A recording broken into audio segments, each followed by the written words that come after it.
ऐसे नहीं बना था हमारा प्यारा वतन पाकिस्तान। और बड़ी खबर पाकिस्तान के कराची से मिल रही है, जहां पर जोरदार ब्लास्ट हुए हैं, पूरा शहर धमाके से दहल उठा। का कोई अंदाजा भी नहीं लगा सकते थे इससे पहले कि भारतीय ड्रोन इस तरह से दंदनाते हुए पाकिस्तान में दाखिल होंगे, जहां दिल करेगा वहां पे अटैक करेंगे। जो शहीद हो रहे हैं उनसे अल्लाह की मुलाकात होगी, दुनिया में उन पर क्या बीती इस पर भी बात होगी। हमले भी कर रहे हैं, धमकियां भी दे रहे हैं। जयशंकर ने पाकिस्तान पर सख्त तरीन कार्रवाई की धमकी दे दी कि हम पर आप इल्जाम लगा रहे हैं ना, ये ले जी, हम तहकीकात के लिए तैयार हैं, हम खुद को पेश करते हैं तहकीकात के लिए। जमीन कांप उठी है, समंदर खामोश हो गए हैं। मैंने सुबह मैं बाहर बाजार में खड़ा था, मैंने अपनी आंखों से देखा है कि इतना सा रॉकेट जो टाइप ना ऊपर से जब आवाज भी आई है, नजर भी आया है कि ड्रोन जहां गिरता है वहां तबाही छोड़ जाता है। उनका कहना है कि दर हकीकत ड्रोन नहीं बल्कि मिसाइल है जो गिरते वक्त ऐसी गरजदार आवाज पैदा करता है जैसे कोई बैलिस्टिक मिसाइल जमीन से टकराया हो। आज एक मर्तबा फिर हमारे मुशरिक दुश्मन ने हमारी गैरत और इज्जत को चैलेंज किया है। हो सकता है पाकिस्तानी अवाम ये माने भी ना कि ये भारत ने किया है, और सारा का सारा गुस्सा पाकिस्तान की एस्टेब्लिशमेंट पे उतरेगा।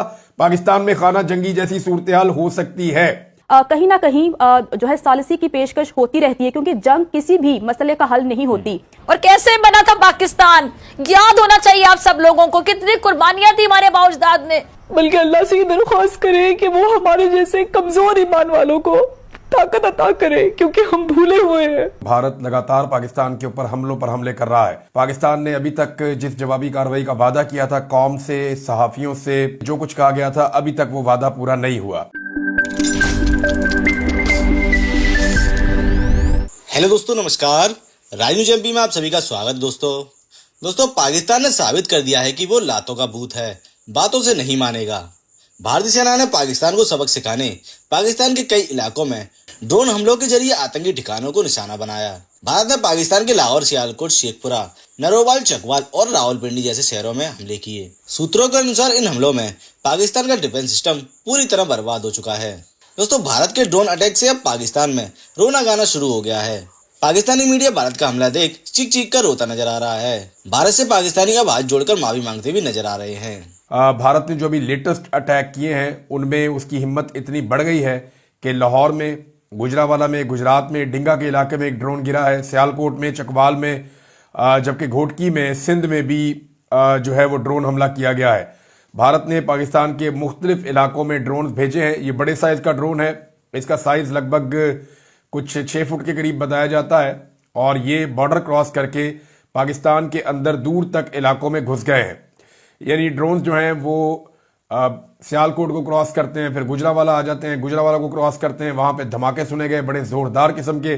चकवाल में एक ड्रोन पहुंच गया, यानी ये तो बहुत दूर दराज का इलाका है चकवाल का, इसके साथ तो कोई इंडियन बॉर्डर लगता भी नहीं है, और चकवाल तक पहुंचने के लिए सैकड़ों किलोमीटर का ड्रोन को सफर तय करना पड़ा। बॉर्डर क्रॉस करने के बाद लाहौर में ड्रोन दाखिल होता है बॉर्डर से, और बॉर्डर के पार से उसको कंट्रोल किया जा रहा था।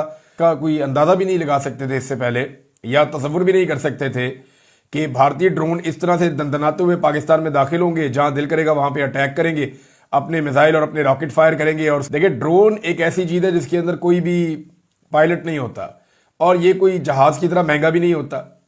इंडिया जो है वो रोजाना के हिसाब से भी अगर आप उसके 30-40 ड्रोन तबाह करते रहें तो इससे उन्हें फर्क कोई नहीं पड़ता इंडिया को।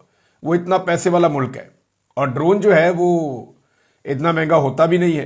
तो जब इतना अंदर आकर उन्होंने सियालकोट में हर जगह पे उन्होंने पाकिस्तान के अंदर अटैक किया और पाकिस्तान नहीं रोक पाया, तो सवाल ये पैदा होता है कि हमारी कैपेसिटी हमले को रोकने की, उसके ऊपर सवालिया निशान पैदा हो गया।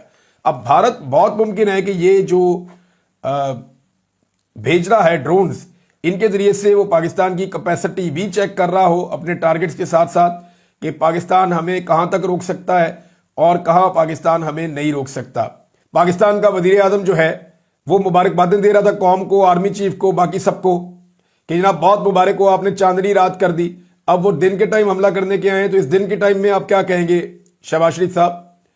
दिन के टाइम आपकी ईद हो गई, यानी दुश्मन आपके ऊपर एक के बाद एक हमला कर रहा है और आप आंखें बंद करके बैठे हुए हैं, जैसे कि नीरू बांसुरी बजा रहा था।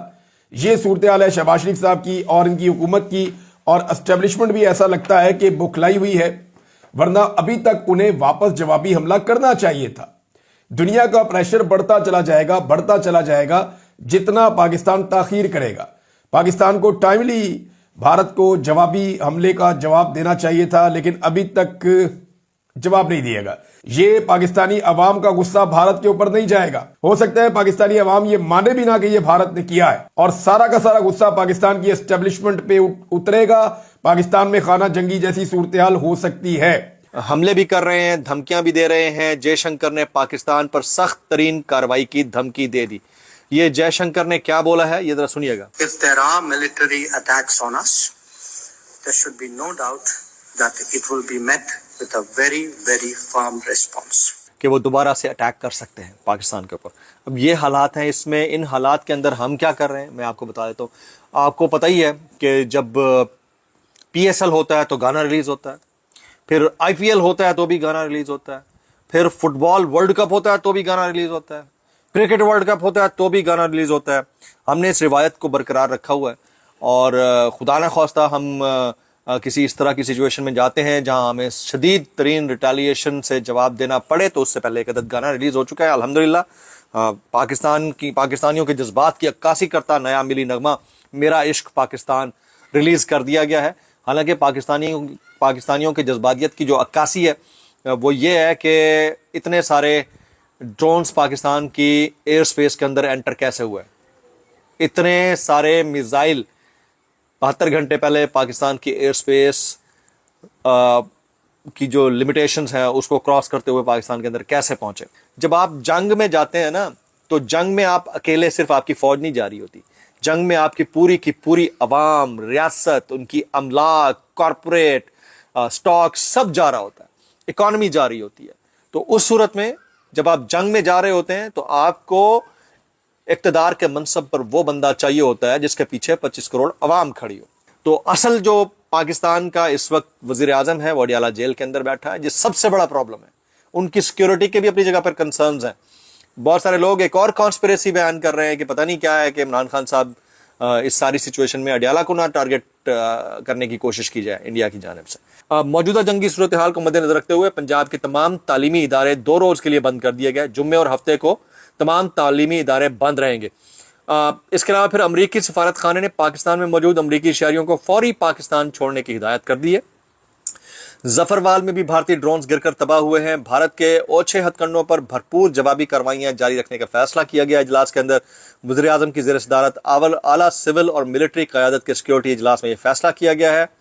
अच्छा, मुकामी अफराद जो इस ड्रोन स्ट्राइक्स को विटनेस कर रहे थे वो फरमाते हैं कि ड्रोन जहां गिरता है वहां तबाही छोड़ जाता है। उनका कहना है कि दर हकीकत ड्रोन नहीं बल्कि मिसाइल है जो गिरते वक्त ऐसी गरजदार आवाज़ पैदा करता है जैसे कोई बैलिस्टिक मिसाइल ज़मीन से टकराया हो।